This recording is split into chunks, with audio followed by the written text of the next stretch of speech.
მობრძანდი. გამარჯობა. როგორ ახარ? კარგად. თავად როგორ ხართ? შვენიერად. ძალიან დიდი მადლობა მოწვევისთვის. შვენიერად სივრცეში გიმოსწრებ. ნამდვილად ულამაზესი გარემოა. ამინდი ცხელს გვიწყობს, უკვე გაზაფხულია და ნამდვილად. იმედია არ გაგვიწვენდება. იმედია. მადლობა სტუმრობისთვის. დიდი მადლობა. დატვირთული რეჟიმი გაქვს რეპეტიციები და გამოვნახით ის დრო, როცა გეცალა და მოხვით. სხვადასხვა ეხლა გამახსენდა რომ როდესღაც ჩვენ ერთად მუშაობდი, ხო? დიახ. იყო ეს პერიოდი. იყო ეს პერიოდი და ძალიან კარგად მახსენდება ეს პერიოდი. პროფესიით რა ხარ? პროფესიით ვარ კინოტელერეჟისორი და მეორადი პროფესია მაქვს ჟურნალისტიკა. მაგრამ ახლა არც ერთს აკეთებ და არც მეორეს. დიახ. მაგრამ რასაც აკეთებ, გადასაერევად აკეთებ მღერი. დიახ. ცნობილ გორის ქალთა გუნდში, რომელმაც არაერთი წარმატება და აღიარება მოუპოვა ჩვენ ქვეყანაში, მათ შორის ბოლო იყო ეს პანთეონის კონცერტი. და მათ შორის ერთ-ერთი ყველაზე ბოლო ჩვენთვის თქვენეულ დღეებში უწუნესის გასვენების დროს თქვენ დახვდეთ უწუნესი რომ გამოსვენეს სამებიდან საოცარი ნაწარმოებით და მოდი გითხარი ამ გუნდზე როდის მოხდი როგორ მოხდი იმიტომ რომ პროფესიულად რატო გითხე პროფესიით რა ხარ თქო იმიტომ რომ მინდა რომ ეს განსხვავებაზე ვისაუბროთ მიუხედავად პროფესიისა როდის როგორ დავუკავშირდი ამ არაჩვეულებრივ გუნდს დიახ მიუხედავად იმისა რომ ჩემი პროფესიული გზა დაიწყო მედია საშუალებებით და წლები მუშაობდი ტელევიზიასა და რადიოში. სხვათა შორის ტელევიზიაში ბოლო პერიოდში სანამ ტელევიზიიდან წავიდოდი, დამირეკეს თეატრიდან. მე ასევე ვარ გორის თეატრის PR მენეჯერი და შემომთავაზეს კრეატიული მენეჯერის პოზიციაზე ადგილი და როდესაც დავთანხმდი, ფაქტობრივად პარალელურად სადღაც ერთ თვეში აღმოჩნდი გორის ქალთა გუნდში. ამ ჯერ თეატრში იყავი და ჯერ თეატრში ჩავედი, ასე ვთქვათ, სამუშაოდ და თეატრში მუშაობიდან დაახლოებით ერთ თვეში აღმოჩნდი გორის ქალთა კამერულ გუნდში. ახლა ვინმეს არ ეკონოს რომ თეატრში მუშაობა ავტომატურად ნიშნავს რომ გამღერებენ, აგერ მუშაობ თეატრში ძალიან დიდი ხანია, მაგრამ არავინაც არ მომღერებს. აი ეს გითხარი რატო, როგორ? დიახ, მოკლედ, ჩემმა მეგობარმა როდესაც გაიგო რომ მე უკვე გორში გადავედი და გორში მიწევდა აქტიური შეხება თეატრში და ასე შემდეგ და დიდ დროს ვატარებდი. კონტაქტები ჰქონდა გორის ქალთა კამერული გუნდის მომღერლებთან და მათ შორის სამხატვრო ხელმძღვანელთან და ესე იგი ჩემგან დიახ თეონა იყო უკვე ხელმძღვანელი ეს არის 2018 წლის დასაწყისი ჩემგან დამოუკიდებლად ასე ვთქვათ შეათანხმა შეხვედრა იმიტომ რომ მე არ მქონდა ამბიცია ამ გუნდში სიმღერის ჩემთვის ეს გუნდი იყო არ ვიცი ძალიან მაღალი დონის ყოველთვის და გულშემატკივრობდი ჯერ კიდევ ტელევიზიაში მუშაობის პერიოდში და ნუ არ ვიცი საოცრად დიდი ასე ვთქვათ გულშემატკივარი ვიყავი და ისე მოხდა რომ მივედი გასაუბრებაზე თეონა დამხვდა და სახალხო არტისტი ანზორ შომახია არის ადამიანი რომელიც არის ამ გუნდის ვოკალისტი პედაგოგი და სწორედ ეს ადამიანები შემხვდნენ პირველად როდესაც ჩავედი გორში და თეონამ როდესაც მომისმინა მითხრა რომ ზუსტად ის ხმა ხარ რომელიც მჭირდებაო და ასე დაიწყო ჩემი და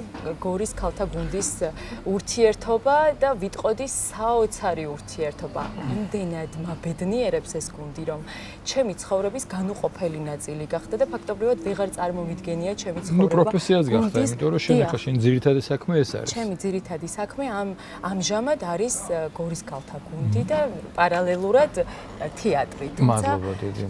ამბობენ რომ ჩაი უხდება უყალსო და შენს ყალს ჭირდება სითბო და იცი რა მითხარი?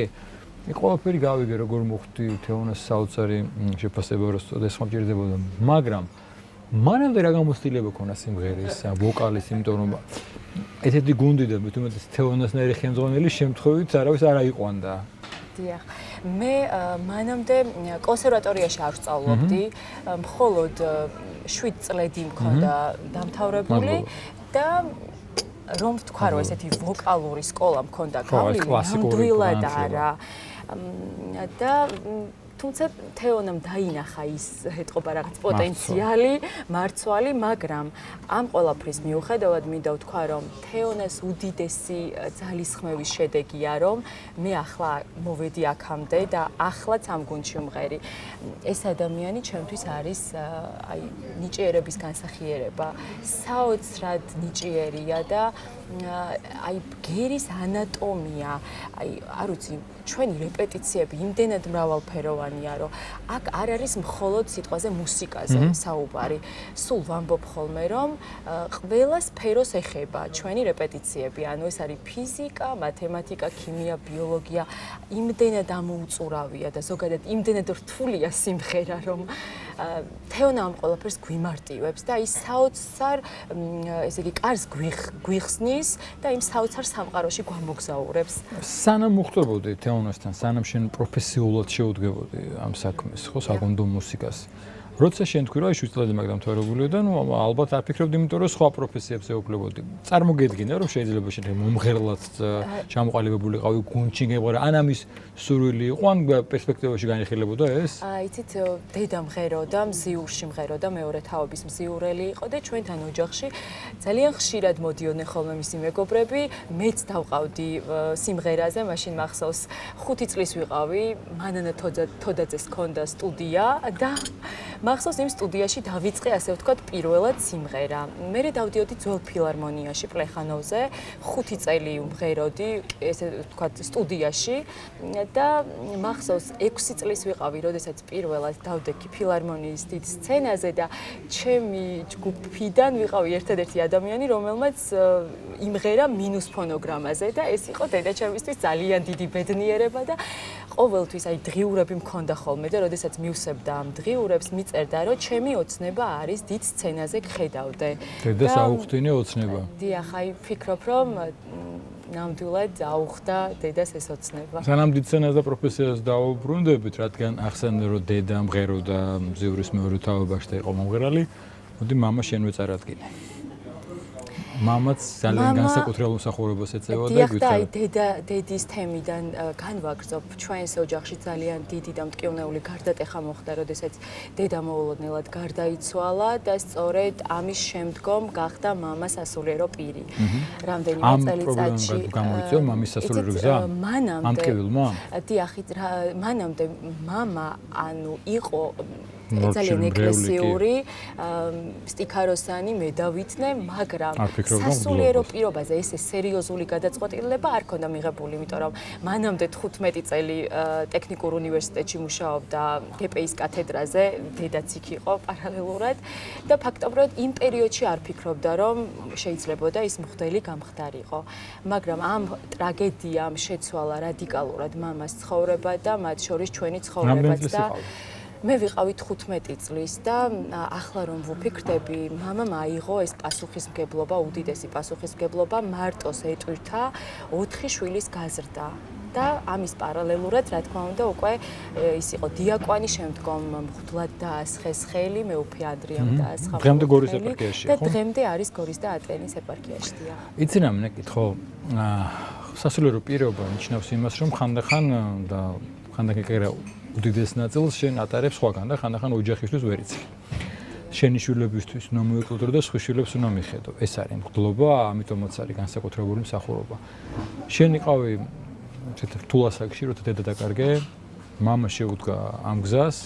ხო არ ქონდა იმ მომენტში, მაშინ ბავშვი ვიყავი, შენ რაღაცა ბრაზი წყენა, რომ აი იმის მეგრად რომ მამა ჩვენთან იყოს, საერთოდ წავიდა და გვაკლებს ყურადღებას. ეს ფიქრები ხო არ ყოფილა? სხვათა შორის, იმდენად ვერ წარმოვიდგენდი იმ პერიოდში მამას სასულიერო პირად, რომ რაღაც გარკვეული პროტესტები მქონდა შინაგანი. ბრაზი. მაგრამ ხო აი რაღაცა მაინც მქონდა ეს დისკომფორტი. ხო დაგტოვა თუ რაღაცა ხო?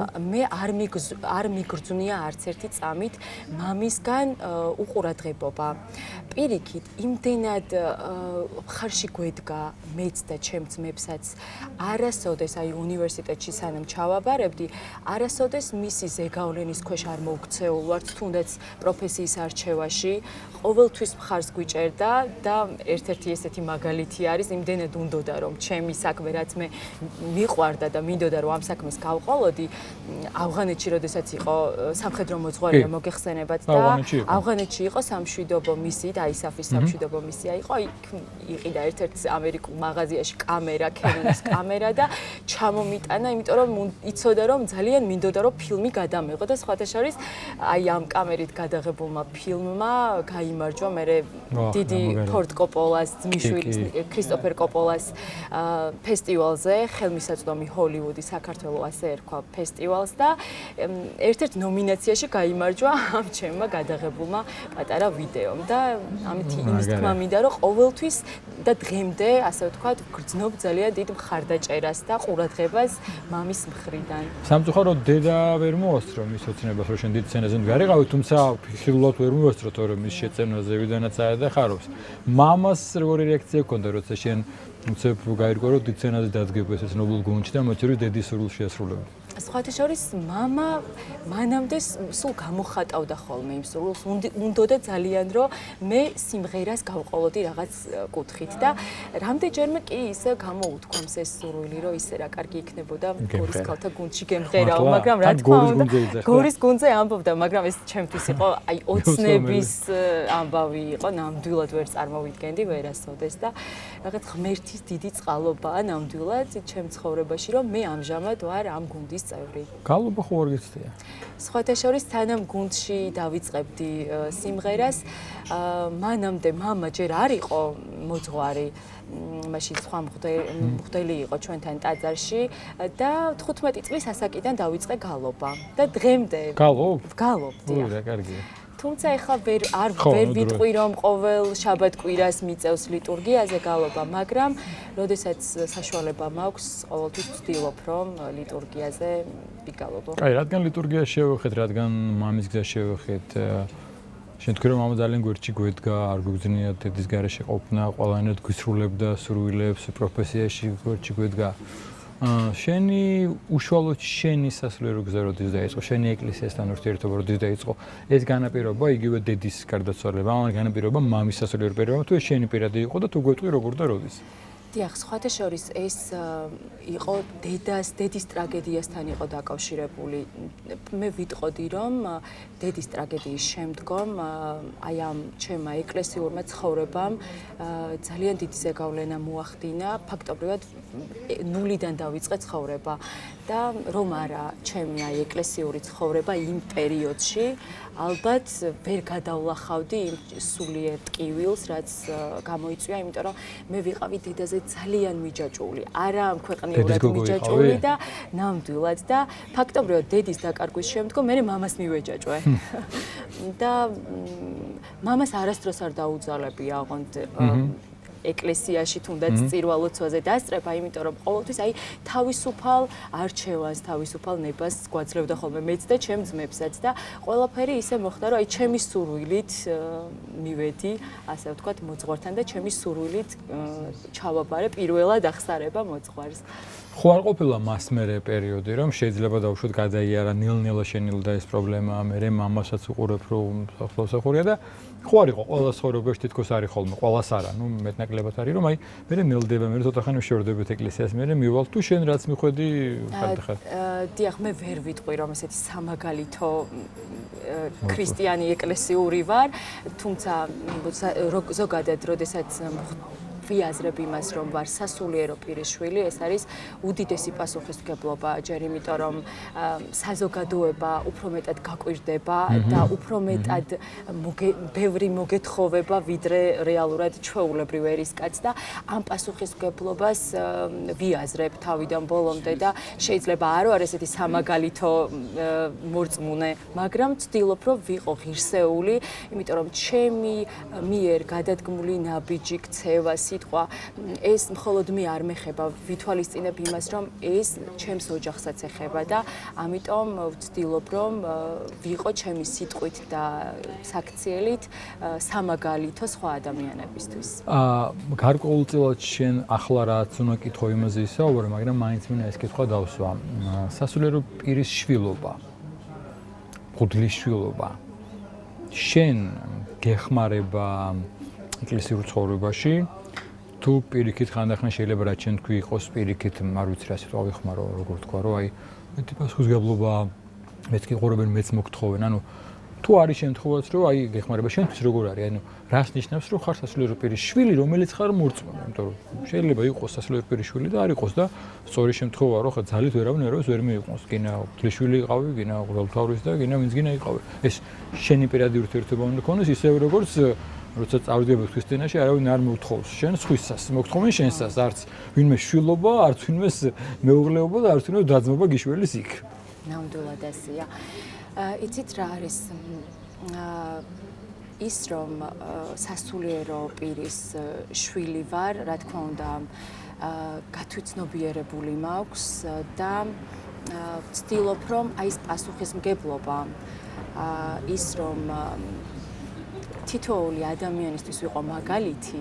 რა თქმა უნდა, ეხლა ჩემ ცხოვრებაში ყოფილა პერიოდი, რომ რაღაც გარკვეული პერიოდი დავშორდი ტაძარს. ხო, როგორც ყველასთან. და ვერ ვიტყვი რომ სამაგალითოდ ვიქცეოდი და ახლაც ასე ვთვლი. მაგრამ მე ვფიქრობ რომ ეს არის, ანუ აი საზოგადოების მხრიდან თუნდაც ეს დაკვირვების რეჟიმი და ის რომ ძალიან ბევრს ითხოვენ ჩემგან, ითხოვენ რა, უბრალოდ დაკვირდებიან ხო? ხო, მესმის, რომ მოგეთხოვება. დიახ. ეს ამას მე წნეხად არ აღვიქვამ. ამას მე აღვიქვამ შესაძლებლობად, რომ ჩემს თავს, ჩემს სიტყვებს, ჩემს ქმედებებს უფრო მეტად დავუკვირდე, უფრო მეტად მოვეკიდო პასუხისმგებლობით, რომ კიდევ ერთხელ განმეორდები სხვა ადამიანებისთვის ვიყო მაგალითი. ერთი კითხვა დამებოდა ახლა უცებ. ის რომ შენ ხარ სასულიერო პირის შვილი და ყველა იმ ფაქტორის, ყველა იმ მიზეზის გათვალისწინებით რაც ჩამოთვალე. შეიძლება იყოს რომ ეს ხანდახან იყოს შემაკავებელი იმისა რომ შენ მუდამ კარგად მოქცეულიყავი. ანუ რომ არ ყოფილიყავი სასულიერო პირის შვილი, შეიძლება უფრო თავისუფლად გეცხოვრა, ვიდრე ახლა და ყოფილა შემთხვევა რაღაცა შეიძლება გიფიქრიან, მოგდომება, მაგრამ გახსენდება რომ არა, მე მღვდლის შვილი ვარ და მე უფრო დამოკვირდებია. ანუ ქვეცნობიერად უფრო მეტი შემაკავებელია? კაი გაგებით ხარ. დიახ, მე ვფიქრობ რომ არა, მამა, მე ალბათ მაინც ამ გზას, აი ახლა როგორც ცხოვრობ, მაინც ალბათ ასე ძალიან კარგი. მოვიქცეოდი და მინდა რომ გავიხსენო ახალმოწამე იოანე პელოპონესელი, ეს იყო ესე იგი 15 წლის მამა ყავდა მღვდლის შვილი გახლდათ და როდესაც 1770 წელს ალბანელები შეიჭრნენ, მამა მოუკლეს და დედასთან ერთად თურქებს მიყიდეს, როგორც ტყვედ ჩაიგდეს და ამ თურქმა რომელმაც იყიდა, უნდოდა შვილად აყვანა, მხოლოდ იმ შემთხვევაში თუ მოაქცევდა მუსულმანურ სარწმუნოებაზე და ძალიან ბევრი იღვაწა, მაგრამ ვერ მოაქცია ეს ამბობდა რომ მე ვარ ქრისტიანი, მე არასდროს გავხდები თურქი და მინდა რომ ქრისტიანად მოვკვდეო და მე უკვე სახლში აწამებდა ძალიან ამ ადამიანს და დედაც კი ჩარია რომ იქნებ რამენაირად ეცნებინა მარიამობის მარხვაში, აძალებდნენ რომ მარხვა დაერღვიათ და წმინდა იოანე ამბობდა რომ მე მღვდლის შვილი ვარო და სხვა ერისკაცების შვილებზე უკეთ უნდა დავიცვა წმინდა ეკლესიის კანონები და ტრადიციებიო და ამით რა თქმა უნდა ამის სიტყვის შემდგომ მოკლეს ეს ადამიანი და იცით რა არის ჩვენ შეიძლება ესეთი მოწამეობრივი ცხოვრება არ გქონდეს, მაგრამ ამით იმის თქმა მინდა რომ როგორც სასულიერო პირებს, ასევე მის ოჯახის წევრებს და განსაკუთრებით შვილებს გვაქვს ძალიან დიდი ჯვარი.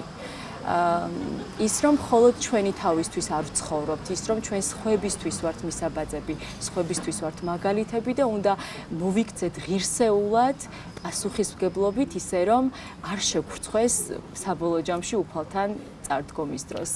მამასთან არა ეკლესიაში, არა მსახურებაზე, სახლში, ჩვეულებრივ შინაურ გარემოში. საუბრობთ ხოლმე ეკლესიაზე, რელიგიაზე, თუ შეიძლება საუბრობთ მუსიკაზე, სხვა თემებზე.